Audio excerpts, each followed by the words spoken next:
Good morning, and welcome to this week's episode of Ask Dr. Murphy. I hope everyone is doing well today. My name is Katie Berg. I'm a research study coordinator with the Havey Institute, and I'll be leading today's discussion. I'd like to welcome and introduce Dr. Robert Murphy. Dr. Murphy, how are you this morning? I'm doing just great. Dr. Robert Murphy is the Executive Director of the Havey Institute for Global Health and the John Philip Fair Professor of Infectious Diseases here at Northwestern's Feinberg School of Medicine. He answers your COVID, infectious disease, and public health questions each week on the Havey Institute for Global Health's Facebook page. Today, Dr. Murphy will be answering a viewer-submitted question, as well as addressing the latest headlines and our lone reported U.S. COVID statistic through today, October 11th. We invite you to submit any questions down below via Facebook at NU Institute for Global Health or by email at globalhealthinstitute@northwestern.edu. Starting with our COVID statistic, average COVID deaths per day in the last reported week were 109.5. In the same week in 2022, we saw 202 daily COVID deaths. Dr. Murphy, your reactions to those numbers, as well as the general standing of COVID in the country. Well, the general standing is the summer wave is over. The wastewater data that's out there is the best kind of metric we can follow for the number of cases in a community. It's not exact, it just goes low, medium, high, very high. But it's down to moderate in most of the country. In the northeastern United States, it's low. So that's about as good as it gets. And remember that the death rate, which is still reportable, is down to 109 per day, about half of what it was a year ago. And remember, the death metric is the last to improve. Because once a person gets sick, these people who are dying probably got infected a while ago, weeks or even months ago, and just couldn't get through it, unfortunately, and they passed away. So the summer wave's over now.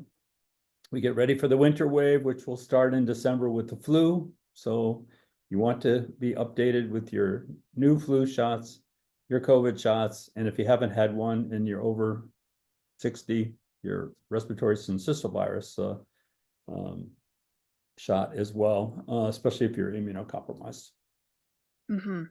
And regarding that reporting, we had a great question from a viewer who said they thought they read that CMS or any other government agency was going to start requiring more detailed COVID-19 reporting, like what we saw earlier during the public health emergency. Is that still going to happen, or was that announced? Well, no, not really. It's all voluntary. So some places are very good at reporting, but so much of the testing is done at home now, over-the-counter tests, and it's almost impossible to really measure that other than sales of tests, but then you don't know how many were positive or how many tests each person took, whatever. So, this data that this person, which is a very good question, by the way, is referring to is last updated January 29th, 2024. So this is not really an updated format here.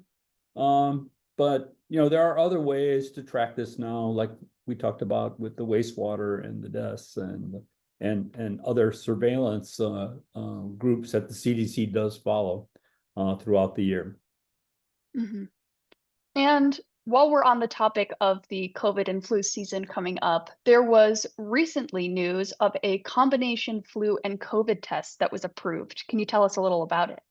This is great. This is called a multiplex test. So in other words, with one test, you can test for flu A, flu B, there's two types of flu, and COVID, all just in one test. So you get basically three tests in one package. And it's the HealGen Rapid Check COVID-19 Flu A and B antigen test. And it's available without a prescription. You can get it at a pharmacy. I haven't seen it in the pharmacy yet, but it was just approved on Monday. So I'm not sure of what the cost is, but if you have respiratory symptoms, it's impossible to tell why you have them. And the treatment is very different if you require treatment. Flu A and B are treated with Tamiflu for the most part. And of course, COVID is treated mostly with Paxlovid or molnupiravir. So the treatment is different. So, and then if those are negative, you should repeat them. And if the two are negative, you probably don't have it. You've got something else. Mhm. It's very good information to know, especially as we move forward into the respiratory season. And this week, there was a lot of really great COVID research that was published. Can you touch first on published article on COVID-19 and the risk of cardiovascular events? Well, we've known from the beginning that COVID has something to do with cardiovascular disease. And if you have cardiovascular disease, it makes it worse and that you have a higher chance of dying from the COVID. We knew there's been this link for a long time. So now, 4 years later, we're looking at some really powerful big databases. And they're coming up with some really fascinating statistics that tell us really what this risk is. For instance, this is the article you're referring to. It's in a medical journal called Arteriosclerosis, Thrombosis, and Vascular Biology. And it looked at a very large database in the United Kingdom where they identified 10,000 patients who had a PCR positive COVID test prior to January 2021, before the vaccines were available. And the number of control patients, that's the patients that didn't have COVID, was 217,000. So this is like big, all right, big study. And among them, 1,943 of the 10,000 patient study group with COVID had very severe infections and required hospitalization. So the people who caught COVID in 2020, therefore, before there were vaccines for anybody, they had twice the risk for a major cardiovascular event for almost 3 years after they had their illness. So that's pretty powerful. Now, they also found that in the non-O blood types, that's A, B, or AB, they did worse. And they were actually 3 times higher, not twice as high. So further research, looked at this as well, and the O blood types did better.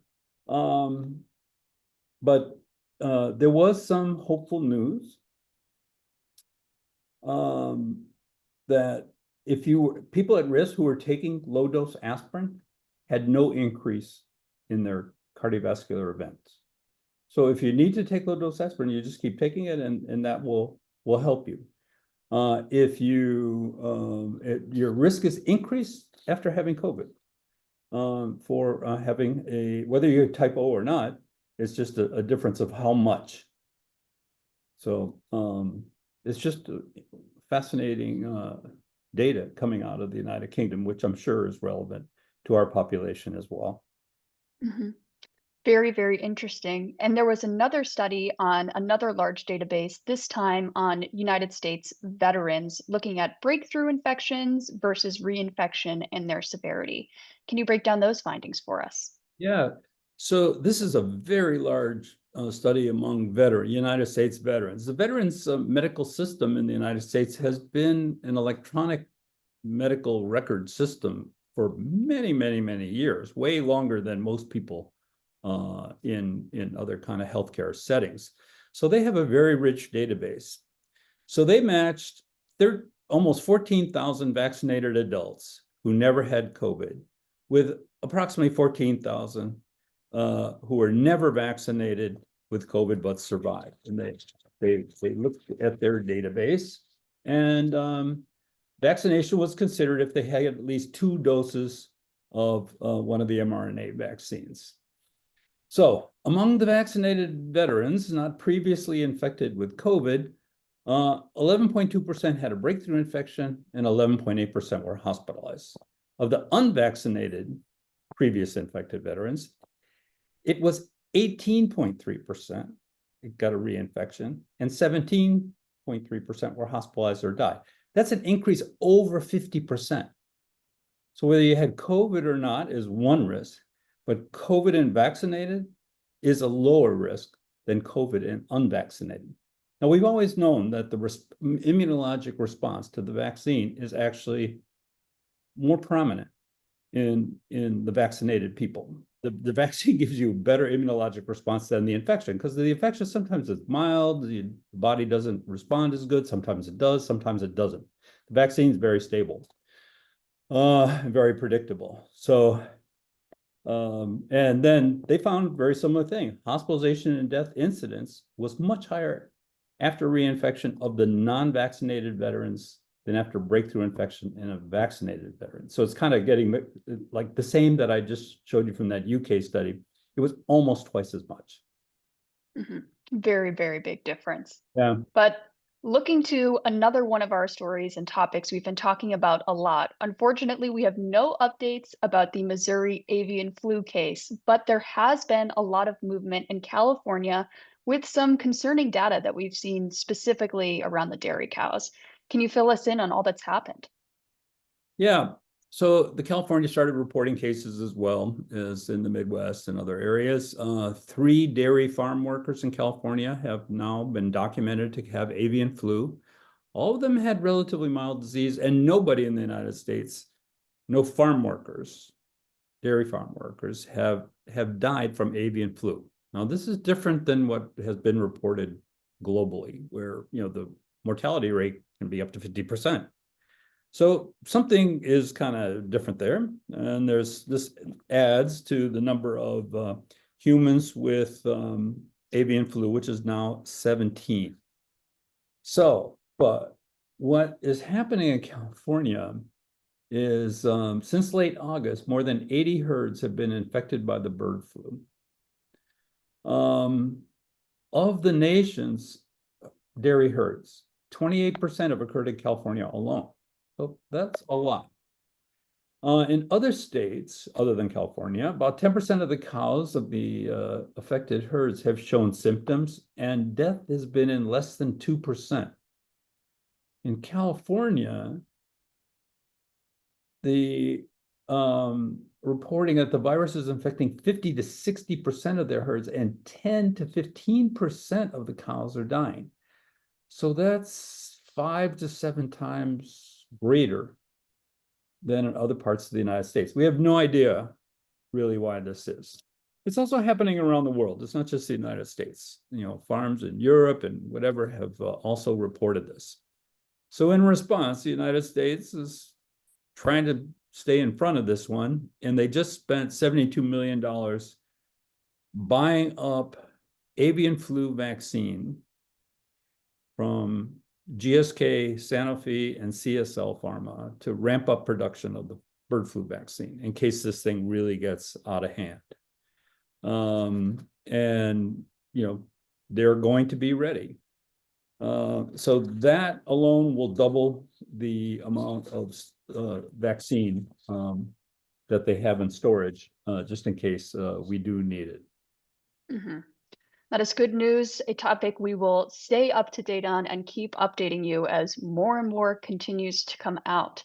But there was not a new disease, but newly in the news, as there's been an outbreak of Marburg virus in Rwanda, leading to travel alerts here in the United States. Can you tell us about the outbreak itself and then how that's affected the travel alert? Yeah, so Marburg is like Ebola. It's spread by the fruit bats, just like Ebola is. It has a reported fatality rate up to 88%. Now, Ebola was 90% originally. But then when you get medical care associated with it, just regular supportive care, that mortality rate drops significantly. In the Ebola epidemic, it dropped down, and in the cases reported in the US and such, something like around 10%. So 46 cases of Marburg have been identified, 12 have died. That's about 25%. And it's mostly in healthcare workers taking care of sick patients. And this occurred, and Rwanda is not a very big country. in 6 out of their 30 districts are reporting these cases. Some of the patients are from districts that border Congo, Burundi, Uganda, and Tanzania, which have also reported cases.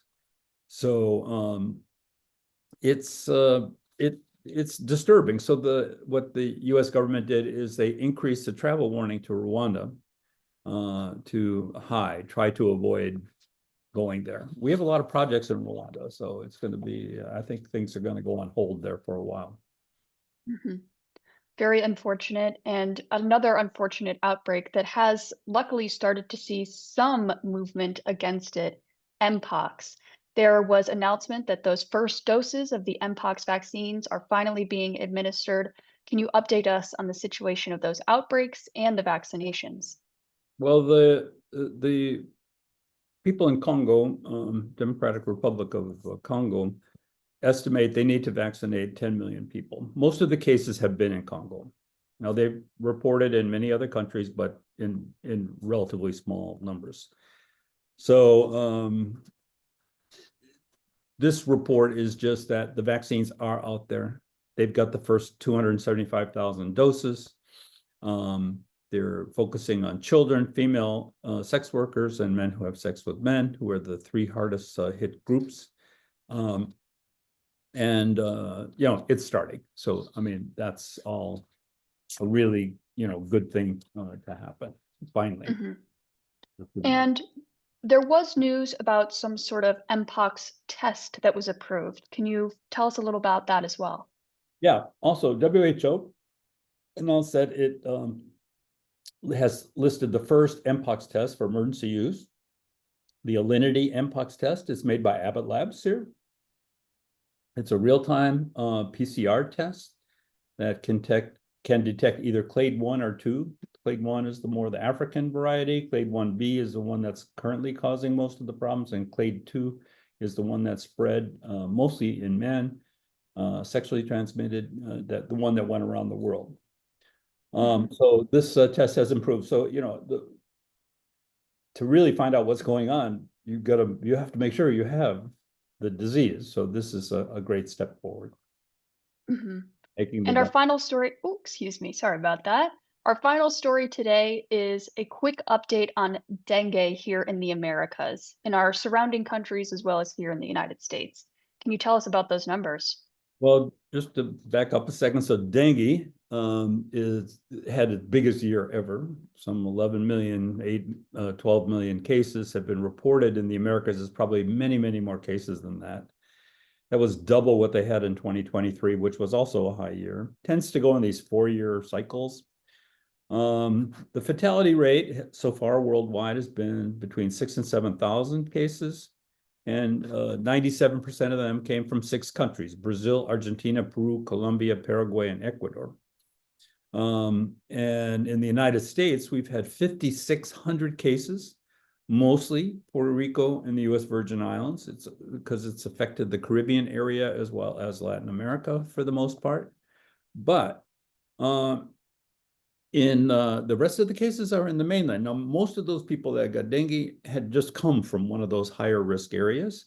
However, 36 of the cases in the United States have been identified that with no travel history. So they got it de novo here in the United States. So dengue is here, 36 cases, mostly in Florida and California, our warmer states, more tropical. And San Diego County reported its first case after 5 or 6 cases popped up in LA County. So it's in Southern California now. And this is just something that has to be watched because, it's a potentially fatal disease. It's certainly a debilitating disease. Mhm. And you hear 36 locally acquired cases here in the US. That may not sound like a lot, but like a lot of other mosquito-borne illnesses, most cases of dengue are not identified. So Right. there It could be a could lot be more. 10, 20, 50, 100 times more. Mhm. Yeah, so very important to keep in mind. We all got to wear our bug spray, do our part. Hopefully, we don't get these illnesses. But on that note, thank you very much, Dr. Murphy, for your time and your expertise. addressing our viewer-submitted question, our COVID statistics, and all of the publications and news that have come out this week. Well, thank you. And thank you all for joining us for this week's episode of the Ask Dr. Murphy series. We hope to see you again next week. And as always, if you have any questions or suggested topics you would like to hear Dr. Murphy discuss, please feel free to leave them down below in the comments or any of our social media linked in the description. Thank you, and we'll see you next week. Bye-bye.